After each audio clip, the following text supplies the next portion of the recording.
Podcast, o podcast JDF. E o assunto que a gente vai tratar hoje vai ser inclusão em ação. E agora os entrevistados podem se apresentar. Meu nome é Romilda, eu sou mãe do Gedidias Salomão, aluno da sala de recurso. Eu preciso dizer que é bacana a iniciativa de vocês, parabéns para quem idealizou, quem organizou. E eu sou o professor Bruno, trabalho aqui na escola já há algum tempo, com a língua portuguesa para o ensino fundamental e médio. Eu sou a Maria Isabela, sou do 9º ano do José Damasceno Filho. E agora a nossa acolhedora Isabelle pode começar as perguntas para o professor Bruno. Meu nome é Isabelle, eu sou acolhedora e sou do 7º ano. Bruno, qual é a sua experiência com a educação especial? Eu tenho uma experiência que eu não sei dizer se ela é grande, mas ela começou em 2016, quando eu vim trabalhar aqui no estado do Espírito Santo. Na verdade, antes, para quem conhece um pouquinho do assunto, as pessoas falavam que a escola não tinha pessoas com alguma necessidade específica e que a partir de um tempo essas pessoas começaram a aparecer na escola, como se elas não existissem. Na verdade, elas sempre existiram. Só que essas crianças não tinham direito de vir para a escola. A matrícula delas era praticamente negada. E a partir de um certo momento, a legislação mudou e fez com que fosse obrigatório as crianças com qualquer necessidade específica estarem dentro da escola, junto com o que as pessoas dizem normal. Né? As pessoas ainda usam essa palavra, normal. Mas foi em 2016, quando eu vim trabalhar no Espírito Santo. Eu trabalhei em uma escola que se chamava Brasil, ela hoje não existe mais, mas era uma escola que recebia muitos alunos com alguma necessidade que era muito específica. Eu particularmente, trabalhei com uma aluna surda e foi um aprendizado muito grande. Infelizmente, eu não aprendi Libras, mas ela tinha intérprete na sala de aula e a comunicação era muito bacana, sempre com a intérprete do lado. E eu me recordo de algumas coisas que eu não vou esquecer, de aprendizado, né? A gente que tem costume, por exemplo, de fazer oração, antes de começar a aula, ou em qualquer outro momento do dia em que tenha mais pessoas, é muito comum a gente começar falando assim: pessoal, agora nós vamos, em sinal de respeito, nós vamos fechar os nossos olhos para a gente poder conversar com o nosso Deus. É muito comum essa frase: vamos fechar os olhos para conversar com o nosso Deus. E eu pensava assim: gente, se a Brenda, a minha aluna se chamava Brenda, se a Brenda fechar os olhos, ela não vai entender a oração, porque ela precisa de olhar a intérprete dela. Então algumas coisas foram caindo por terra. E a gente começou a perceber que não tinha muito sentido algumas coisas. É igual, nós vamos iniciar uma reunião, iniciar isso aqui, aí alguém fala assim: gente, então nós vamos ficar de pé para a gente fazer a nossa oração. E quantas não foram as vezes que alguém estava sentado e alguém falava: senta que você tem respeito para com Deus, não? E aí, até que um dia eu captei uma reflexão maior, que num grupo de pessoas em que tem um cadeirante, por exemplo, como é que você começa dessa forma? Como é que você fala que em sinal de respeito, para louvar a Deus, que é um ser maior do que nós vamos ficar em pé? Olha, nós vamos fazer milagre naquele momento? Né? E aí as coisas foram acontecendo. Então eu tive o meu contato maior com a educação especial, foi a partir de 2016. Os desafios são muito grandes, porque nós, professores, que somos professores de áreas específicas, língua portuguesa, matemática, história, geografia, nós somos treinados, a gente estuda para aquele fim. A gente não tem a gente não sai dessa linha reta de estudo para poder vir num outro caminho para saber o mundo de uma necessidade que é completamente diferente. Né? Eu gosto sempre de dar exemplo da minha casa, eu e meu irmão. Meu irmão, quando estudava, não podia música, não podia alguém estar conversando ao redor, porque para ele precisava de um ambiente silencioso para estudar. Eu colocava fone no ouvido, a televisão podia estar ligada, e eu conseguia estudar sem problema nenhum. Mas para exemplificar que, mesmo sem uma necessidade que eu vou chamar de que a sociedade não encara muito bem, por exemplo, esse exemplo que eu dei é diferente de eu não conseguir andar, é diferente de eu não conseguir escutar. Mas só para exemplificar que nós, dentro das nossas casas, aquelas pessoas que se dizem normais, precisam de ambientes adequados para que aquilo aconteça, né? E, infelizmente, como eu falava e fugi um pouquinho, nós não somos preparados. Nós, professores, não recebemos formação adequada para trabalhar com aquele aluno que vai ter um impulso de bater em cima da cadeira e gritar para que todo mundo escute, porque para ele aquilo foi uma explosão e a maneira que ele encontrou de dizer, olha, está me atrapalhando, foi o tapa na mesa e o grito que ele deu. E aí, o que geralmente quem não tem treinamento e formação faz? Manda calar a boca, manda fazer silêncio. E nós, professores, nós não temos essa formação específica. Nós contamos nas escolas, em especial aqui da rede estadual, né, no Espírito Santo, nós contamos com outros colegas que têm formação para isso e que têm um local reservado para trabalhar com materiais diferenciados, de uma forma de olhar diferente, mas dentro da sala de aula eu sempre achei muito difícil. Então a minha experiência é desde 2016, com muitas necessidades diferentes de aluno para aluno, mas digo a vocês que a escola não está dando conta. A escola não está, eu não poderia dizer a vocês que, na minha opinião, a escola consegue incluir verdadeiramente esses alunos. Na minha opinião, ainda não. Na minha opinião, está diferente de quando era? Sim. Mudou bastante? Mudou. Está melhor? Na minha opinião, está. Mas ainda longe de ser o ideal. Onde eu chego numa sala de aula e, exemplo, se eu começo todos os dias do lado direito e escrevo língua portuguesa, 11 ou 10 de outubro. Se eu escrevo assim e eu tenho um aluno autista com um nível de autismo muito grande, se no dia seguinte o outro professor chegar a escrever do lado esquerdo, do lado contrário, que ele está rotineiramente acostumado, ele vai achar ruim, ele vai se sentir incomodado. E as pessoas não estão preparadas. Muitos de nós não estamos preparados para encarar um mundo diferente daquele aluno que precisa de uma atenção. Então, assim, são desafios grandes na sala de aula. Não me sinto preparado, tenho desafios muito grandes. Um aluno que aprende uma vez que você fala, tem aquele que precisa que você fale 2, 3 vezes. Às vezes não é falado o que ele precisa ouvir. Às vezes ele precisa aprender mexendo nas coisas, montando uma coisa, e você não tem esse recurso dentro da sala de aula. Então, às vezes, ele vai precisar de recortes de revistas, de jornal, colagem, recortar. Às vezes, vai precisar assistir um vídeo. Então, assim, as maneiras são muitas, os métodos para aprendizagem desses alunos são muitos, e às vezes nós não temos em mãos, na hora da aula, para poder ajudar. Exemplo, se eu hoje estiver falando sobre substantivo, e eu tiver 3 alunos com algumas necessidades específicas na sala de aula, e tiver 3 maneiras diferentes para que ele aprenda, eu vou ter que parar a minha aula, mesmo que eu leve anteriormente materiais para aqueles 3 alunos, isso demanda tempo, demanda organização, e é um tempo e organização que as escolas ainda não têm. Como eu disse e repito, melhorou muito, hoje está melhor do que ontem, mas nós ainda precisamos de muito pela frente. Bruno, há quanto tempo você trabalha com os alunos que possuem necessidades educacionais especiais? Eu comecei a trabalhar em 97, façam as contas aí, você de casa, façam as contas para vocês saberem quanto tempo eu dou aula, 97. E hoje eu sinto que desde 97 eu trabalho com alunos especiais, com pessoas com alguma necessidade especial. Mas reconhecer, até a própria família, há algum tempo, não reconhecia que o filho ou que a filha tinha uma necessidade que era muito específica, precisava de um tratamento, precisava recorrer ao sistema público de saúde. Nem a própria família tinha essa orientação, essa informação. Então eu sempre digo que eu tenho certeza que desde que eu comecei, sempre teve.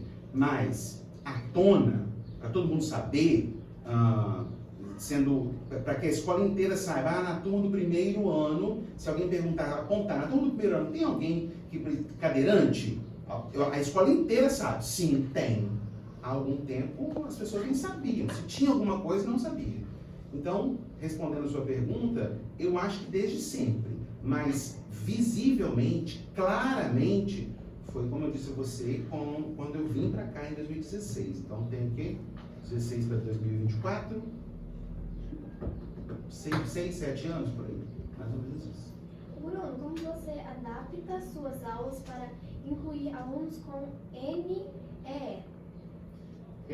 A adaptação em sala de aula, hoje ela acontece com um tempo maior, por exemplo. Eu tenho alunos que fazem a mesma atividade que outro aluno que não tem necessidade alguma, mas que ele precisa de 2, 3 vezes mais tempo do que os outros. Então, geralmente, esse aluno, ao olhar de outras pessoas que não entendem, pode achar que ele está atrasado. Mas não é bem assim, ele só precisa de mais tempo. Então, às vezes ele está lá, você está na atividade número 10 e ele está na 2. Mas é porque ele precisa de mais tempo até chegar lá, mas ele vai chegar. Então, uma das adaptações é o tempo. Esses alunos precisam de tempo diferente em relação a outros alunos. Outra possibilidade é fazer com que esse aluno não fique no meio de todos os alunos, dependendo do dia dele.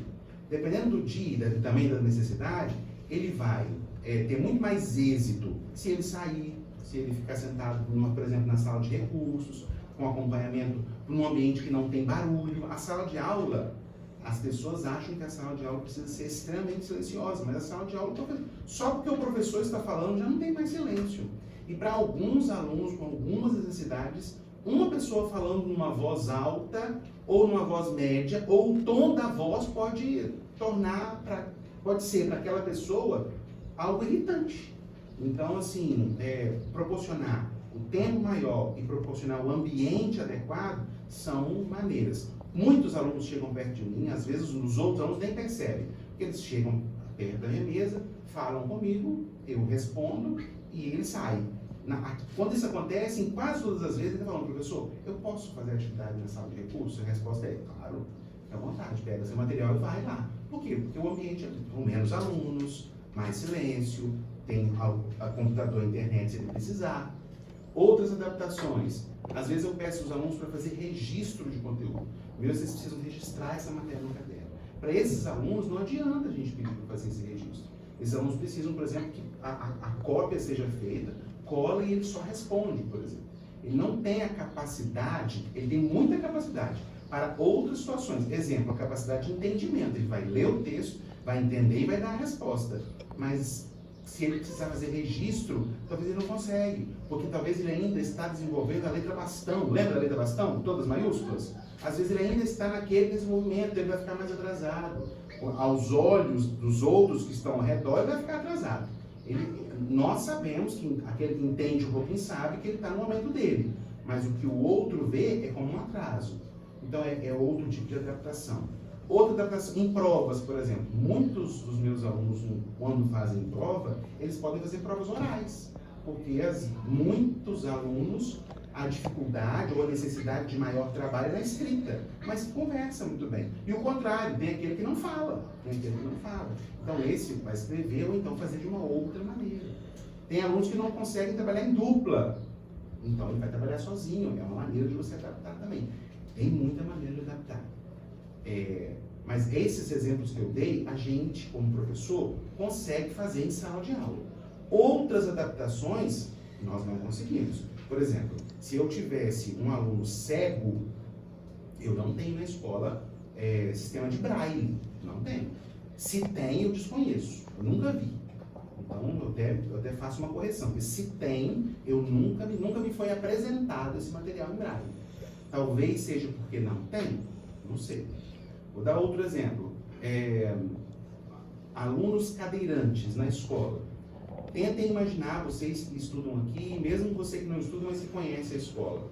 A escola tem rampas de acessibilidade. Mas para ir à quadra, por exemplo, ainda falta muito. Para ir à quadra, uma pessoa que não tenha força grande nos braços, ele não vai sozinho à quadra se ele tiver numa cadeira de rodas. Se ele for, ele corre risco de tomar um tombo. E na hora de voltar, se não tiver força, ele não sobe sozinho. Por quê? Porque é extremamente íngreme. Então, são adaptações que ainda precisam ser feitas. E quando a gente fala de adaptação, a gente não está colocando defeito, mas a gente está sinalizando. É importante. Uma hora precisa ser feita. Então, quando a gente fala de adaptação, são muitas coisas que a gente consegue fazer e outras que a gente depende do poder público. A gente depende do governador, a gente depende da verba enviada para que isso seja construído. Lu, você pode descrever estratégias que você costuma utilizar para engajar essas aulas? Eu acho que eu vou quase que repetir, né? As adaptações que eu disse há pouco, elas servem para que esses alunos se engajem durante as aulas, né? Ou pelo menos apontam para que isso aconteça. Nem sempre dá certo, tá, gente? Você que está assistindo, nem sempre dá certo. Nem sempre dá certo. Às vezes, um conteúdo que você inicia, você termina, está na hora de passar para o próximo e alguns alunos não conseguiram ainda o anterior. Então, isso é muito comum, mas a gente precisa tentar. Então, eu acho que sobre como é que faz para engajar os alunos durante as aulas, eu acho que através dessas estratégias que eu falei, a gente consegue muita coisa e outras coisas a gente não consegue. Quais os maiores desafios que você enfrenta ao trabalhar com alunos da educação especial? Eu respondo essa pergunta com muita facilidade. Para mim, é a falta de formação. O maior desafio é eu não saber como fazer. Porque se você falar assim comigo, professor, o senhor não tem material para você hoje, entra naquela sala com alunos que não tem problema nenhum especial, uma necessidade específica nenhuma, e dá uma aula sobre oração subordinada. Eu vou ensinar sem nenhum material. Agora, se eu tiver que fazer uma adaptação, muitas são as vezes que não há tempo. Mas você tem planejamento. Tem, mas não é suficiente. Não é suficiente. Hoje eu afirmo para vocês, para um professor dar conta de adaptar todo o material que ele precisa para ensinar alguém com uma necessidade específica, ele precisava ter uma turma para trabalhar. Uma. O professor Bruno é professor do 6º ano. Todo o restante das 25 horas de trabalho dele é para adaptação de material, metodologia diferenciada, ativa, inovadora e tantas outras coisas que são pedidas e enviadas a nós para ser feito. Assim, talvez seria possível. Mas um professor que tem uma carga horária de 20 horas de trabalho e que sobra 5 horas para que ele possa fazer essa adaptação, isso não existe. Quem acha que dá certo, quem disser que funciona, ele está vivendo num mundo da imaginação, porque não funciona. Então, para mim, o maior desafio é a falta de, primeiro, formação e possibilidade, oportunidade. A carga horária destinada a novas metodologias é quase zero, quase zero. Quais recursos ou formações você acha que seriam úteis? Bom, formação nós temos. A CEDU, ela nos dá muitas formações. Só que são formações que a gente não consegue aplicar. A prática é muito diferente do que está escrito, né? Você recebe uma orientação por escrito e diz lá assim, faça assim, item 1, abra o livro, 2, leia a primeira página. Como se fosse funcionar, como se fosse uma receita de bolo. E não é assim, não funciona dessa forma. Então, formação, existe formação. Mas para que isso funcione, na minha opinião, isso tinha que ser mais assertivo, tinha que ser mais vivido. As pessoas que fazem essas formações tinham que saber qual é a minha necessidade. Qual a necessidade do aluno Bruno, de Baixo Guandu, que chega na escola sem almoço e que vai porque a merenda vai acontecer daqui a pouco, que ele não tem material escolar, que a família não é estruturada e ele tem autismo com grau grave.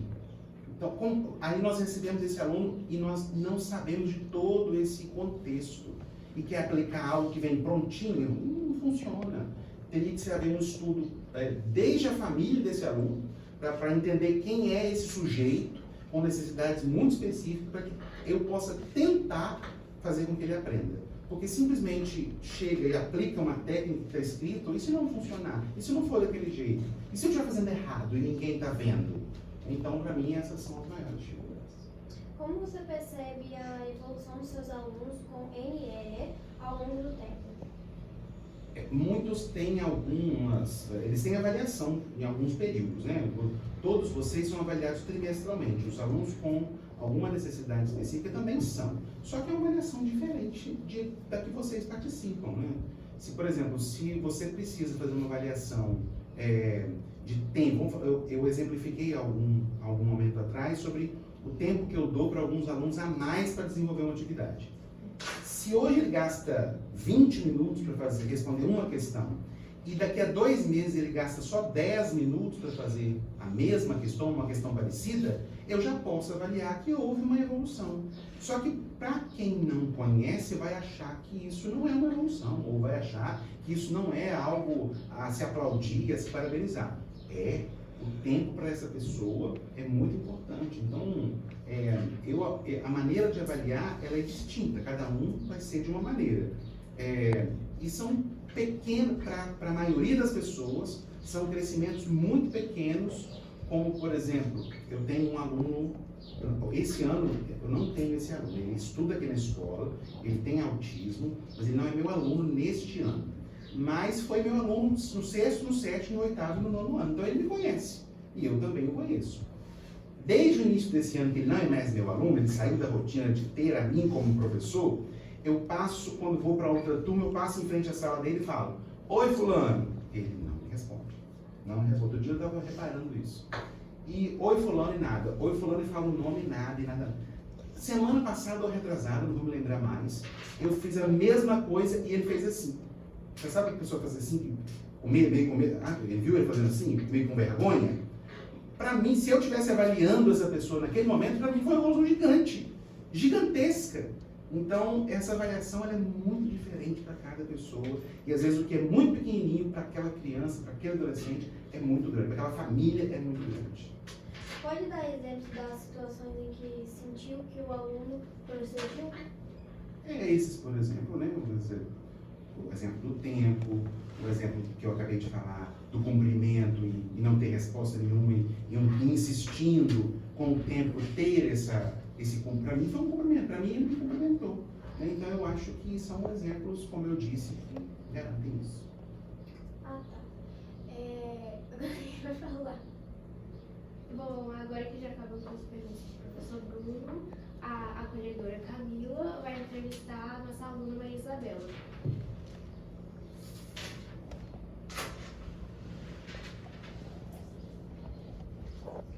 Boa tarde, eu sou a acolhedora Camila, do 5º ano, e vou entrevistar a Maria Isabela. Como você vê a presença dos colegas com necessidades educacionais especiais na sua turma? Eu acho que é necessário, porque todas as pessoas, em geral, elas têm que aprender a conviver em sociedade de algum jeito, elas têm que aprender de algum jeito. E se você privar elas desse direito de estar numa sala de aula, de estar numa escola, de poder ter amigos, de poder ser incluso, tudo que envolve você estar na escola, você está privando a pessoa de direito básico.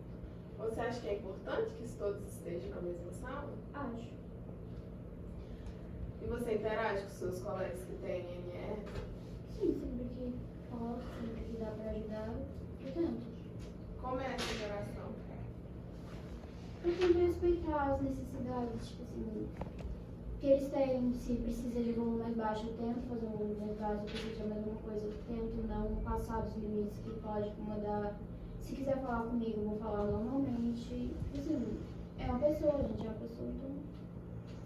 Se você pudesse sugerir alguma mudança para melhorar a convivência de todos os alunos, o que sugeriria?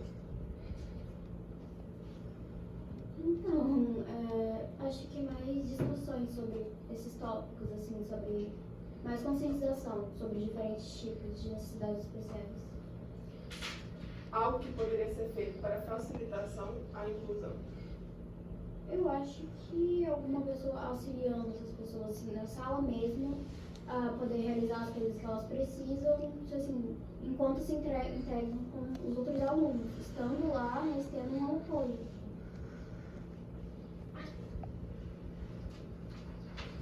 Bom, então agora eu, vou entrevistar a Romilda. Bom, prazer, eu sou a acolhedora Ana Clara, do 8º ano. E, bom, como você percebeu o desenvolvimento do seu filho ao longo dos anos da escola? Então, ao longo dos anos, o desenvolvimento é lento, né? Ele é autista, então assim, o desenvolvimento é um desenvolvimento lento, dia após dia, mas a pessoa que acompanha essa criança, como ele já comentou aqui, um pequeno gesto, né? Uma pequena atitude para a gente que está acompanhando a cada dia, é um desenvolvimento muito grande, né? Então, assim, essas crianças, esses adolescentes, o tempo dele é diferente, mas ele pode desenvolver, ele pode aprender, né? Demora mais um pouco, mas pode aprender. Um exemplo que eu posso dar, esse ano mesmo, o meu filho ele estuda nessa escola desde o primeiro ano, agora ele está no terceiro ano. Ele não entrava na sala de recurso, de maneira alguma. Ele ia, às vezes até quando ele chegava na porta, ele parava e voltava, ele não entrava. Quando foi esse ano, ele resolveu entrar. Agora ele já chega, ele entra, ele passa, né, um tempo lá dentro, porque o tempo dele de concentração também é um tempo curto, mas ele já consegue entrar, ele já consegue perceber que ali é um ambiente bom para ele, né? Porque ele não consegue ficar na sala de aula, né? Às vezes ele passa lá, mas ele não fica lá o tempo todo. O tempo que ele fica é bem pequeno, mas já na sala de recurso, que é um ambiente adaptado para ele, ele já identificou ali como o ambiente dele, né? Então ali ele fica à vontade e a professora de recurso, ela está fazendo um trabalho de contar história para ele. Ele já chega, já senta lá no seu tapetinho, né? E ali ela começa a contar história e ele fica ali, né, prestando atenção, mesmo que seja por um período curto, mas ele consegue ficar já na sala de recurso. Então, assim, demorou, né, mais de 2 anos para isso acontecer. Ele está aqui desde o primeiro ano. Então, essas crianças, esses adolescentes, eles precisam de um tempo maior. E às vezes esse tempo maior é um tempo maior mesmo, né? Ele chegou aqui no primeiro ano e agora no terceiro ano que ele consegue entrar ali na sala de recurso e realmente ficar e se sentir bem. Houve progresso em quais áreas, assim, você acha? Então, praticamente, né, eu já respondi essa pergunta. Houve progresso sim, né? O desenvolvimento, como eu falei para você, é lento, mas a gente consegue perceber. A questão mesmo, exemplo, este ano, né, que ele já consegue frequentar a sala de recurso, que era um ambiente que ele nem entrava, e ele já consegue ficar ali e ficar bem. Romilda, você acha que é melhor para ele na sala de recurso ou na sala de aula? Eu acho que é melhor para ele aonde ele se sentir bem. Quando ele está bem, se sentir bem na sala de aula... na sala de aula, Sim, quando ele está bem na sala de aula, é bom na sala de aula. Porque na sala de aula, ele está junto com os outros colegas. Mas quando ele está bem na sala de recurso... Então é ali que ele deve ficar. Isso, aonde ele se sente bem, é o lugar que é bom para ele naquele momento, né? Porque assim, como eu falei, o tempo dele é muito curto. Ele entra na sala e ele não consegue ficar muito tempo ali. Então, na sala de recurso, ele já consegue ficar um tempo maior. Então, é bom na sala de recurso. Mais confortável. Isso, porque é um ambiente ali preparado para ele. Então, assim, eu acho muito válido o tempo que ele passa na sala, com os colegas, mesmo sendo pequeno, e também o ambiente da sala de recurso. Quais são os principais desafios que você observa na educação do seu filho? Olha, são vários desafios, né? Os desafios é dia após dia. Mas um desafio que eu percebo é encontrar profissional, não que os professores não são capacitados, não é isso, né? Mas não somos. Profissionais preparados, né, para este trabalho. Como assim? Deixa eu dar um exemplo.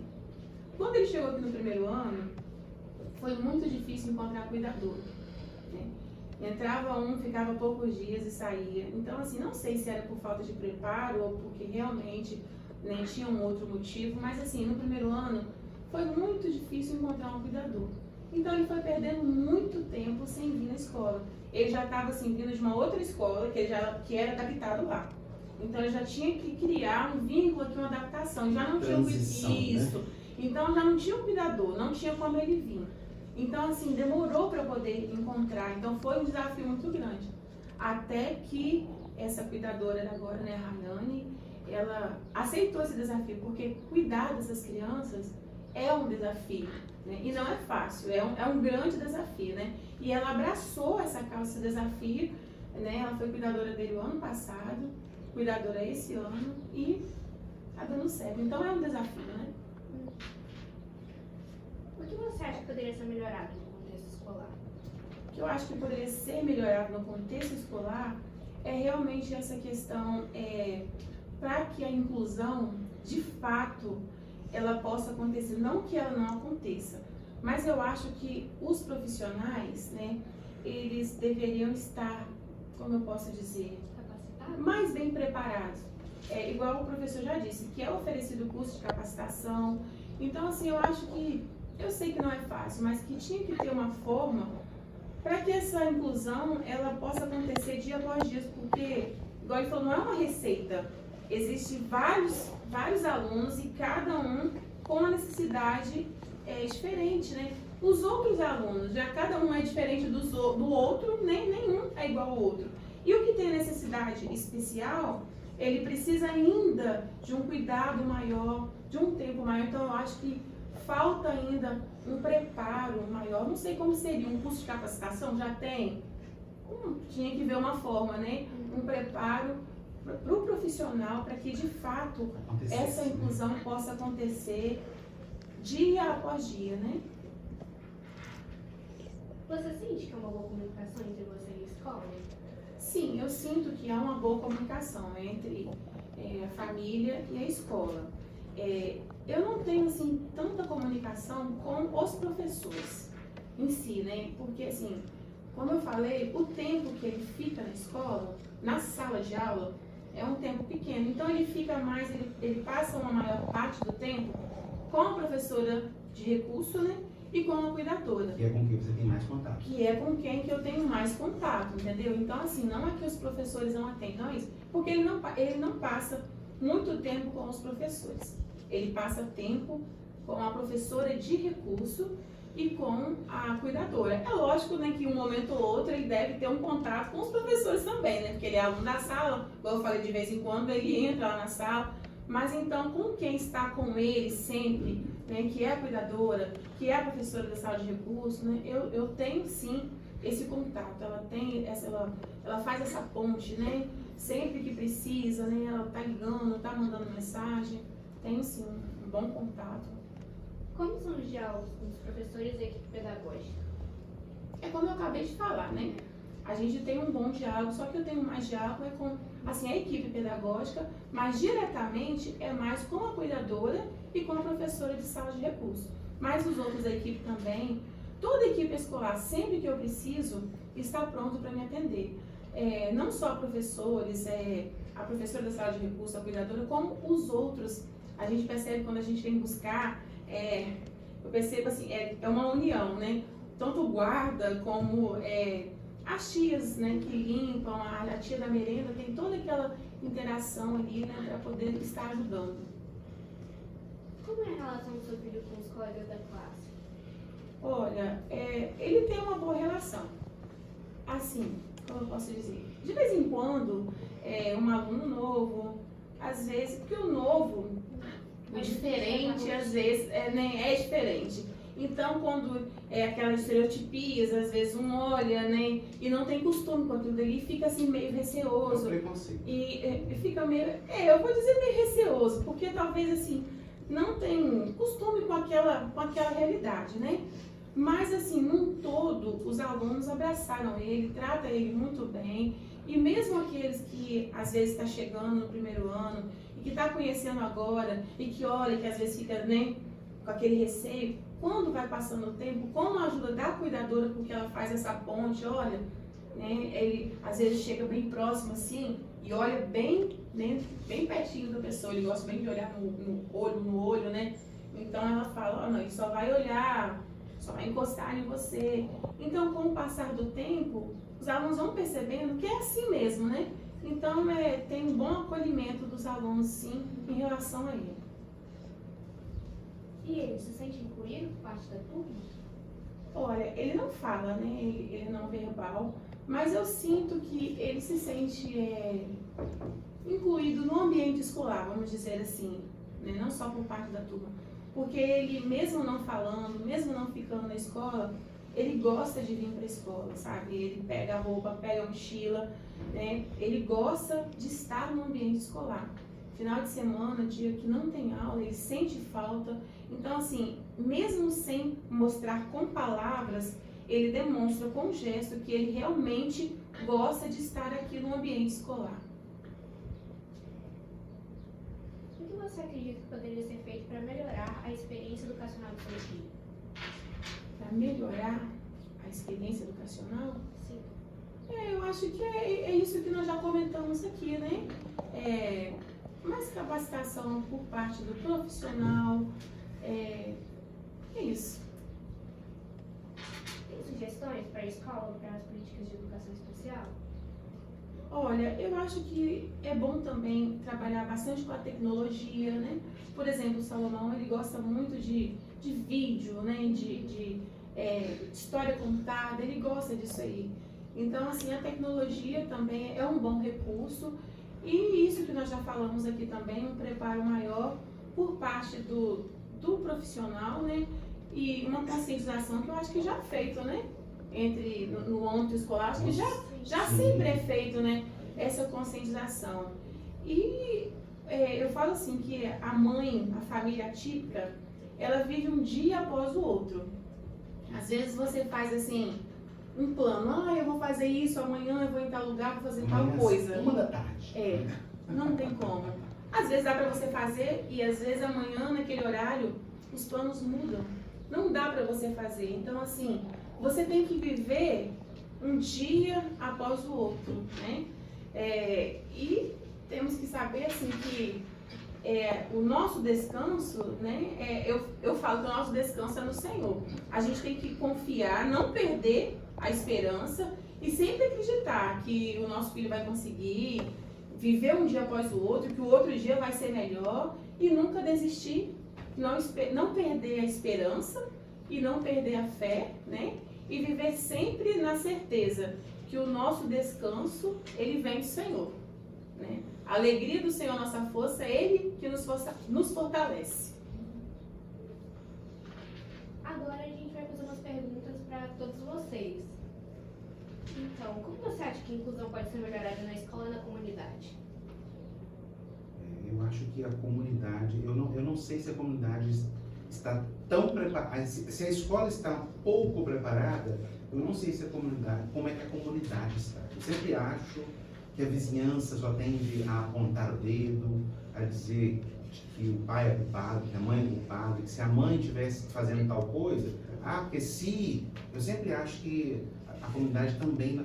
Quando eu falo comunidade, eu acho que a sociedade não está. Tanto que eu disse a vocês que há algum tempo essas crianças e adolescentes eles eram tratados como invisíveis.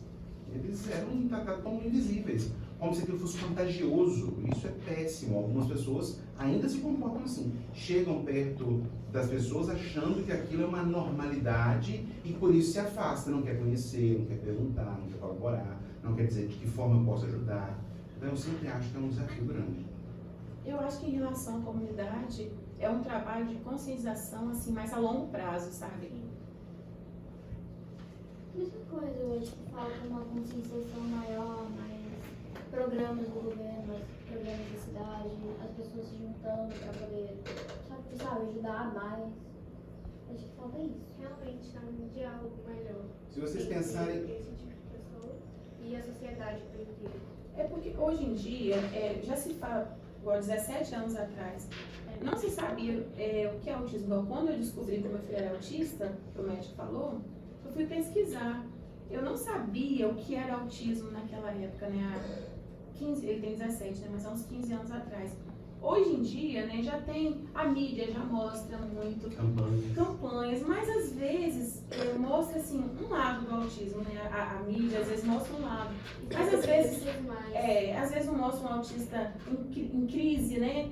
Um autismo, né, que não tem acesso a medicamento. Isso, então assim, às vezes ainda falta um trabalho de conscientização, mostrando o outro lado também, né? Realmente mostrando todas as facetas. Isso.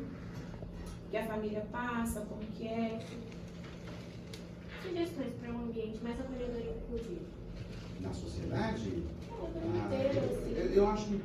eu acho que nós vivemos num país que não está preparado para acolher todo mundo, sabe?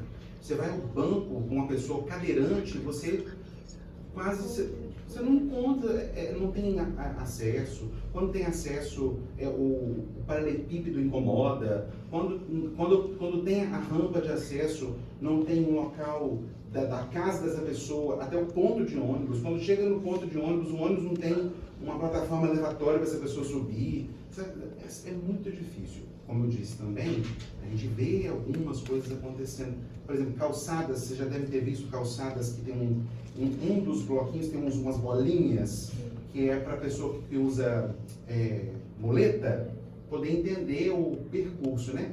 É um avanço? É, mas você vê isso em alguns pontos comerciais talvez, bancos talvez, mas e o restante da cidade?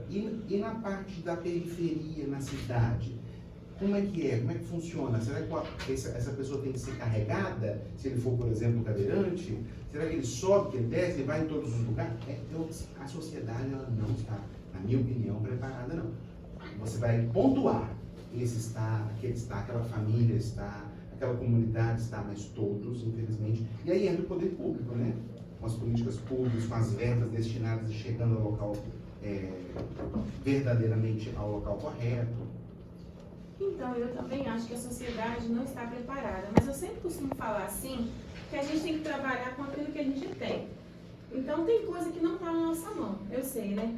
Mas então, se essas crianças e esses adolescentes, eles têm o direito de frequentar a escola, eles têm o direito de estar inseridos na sociedade, então eu acho que a gente tem que nos unir e fazer a nossa parte, fazer aquilo que a gente pode fazer, que a gente consegue fazer. Porque eles não têm o direito, mesmo que aquilo que não... Tem coisa que não cabe a nós, que não está na nossa mão. Mas então a gente tem que trabalhar com o que tem, aquilo que dá pra gente fazer, acho que a gente tem que nos unir e fazer acontecer. É sempre importante, né, adaptar aquilo que a gente pode adaptar para eles. Porque se a gente também, nós não estamos preparados, sim, mas essas pessoas existem, elas estão aí, elas estão inseridas e elas precisam da nossa ajuda. Então, assim, a gente também não pode ficar esperando quando vai ter, mesmo porque essa ajuda, né, pode demorar muito para chegar. Então, vamos nos unir e trabalhar com o que a gente tem. Mas E tentar oferecer uma qualidade de vida melhor para essas pessoas.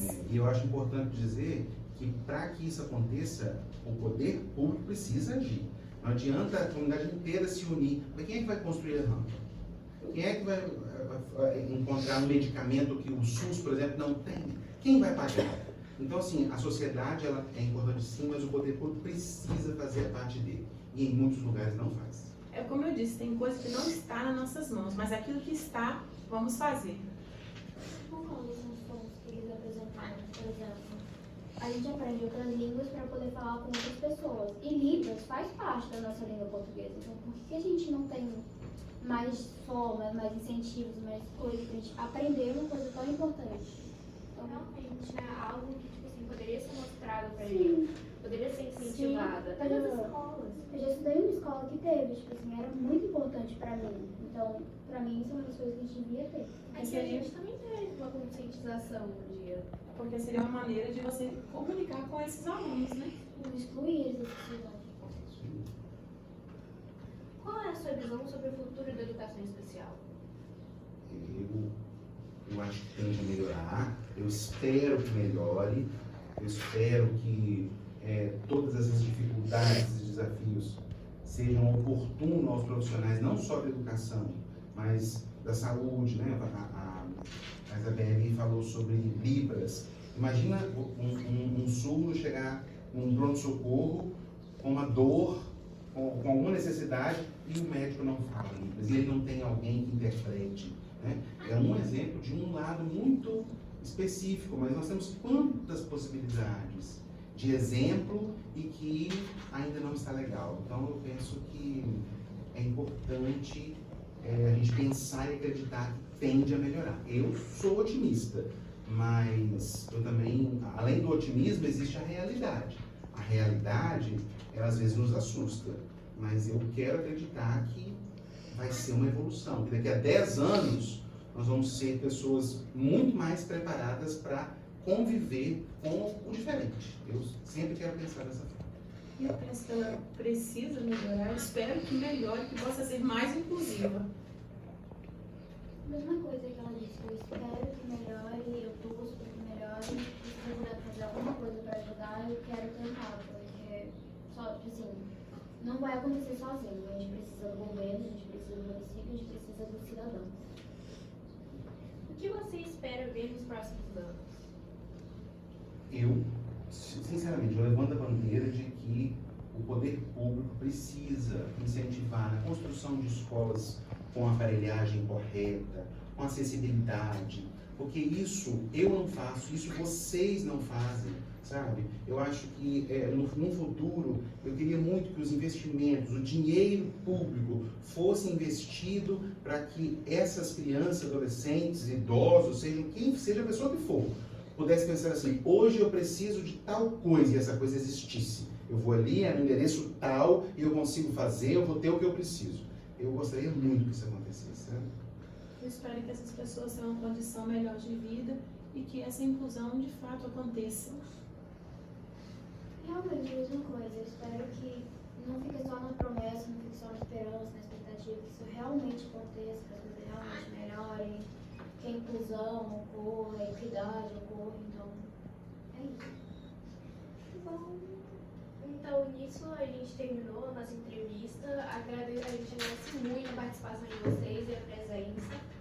Muito obrigada. E é assim que a gente termina o nosso podcast de JDF. Eu agradeço a oportunidade de estar aqui com vocês. Parabenizo todos vocês por essa organização, por ter feito o primeiro. Se a gente não faz o primeiro, isso não é uma alavanca, né? A gente precisa ter o primeiro para saber onde errou, onde acertou, o que pode melhorar, quais os próximos temas, as próximas pessoas, e discutir sempre adaptando. Então, parabéns a vocês. Parabéns a todos vocês. É um tema, né, muito bom de ser trabalhado, muito válido, muito importante. Parabéns. Obrigada.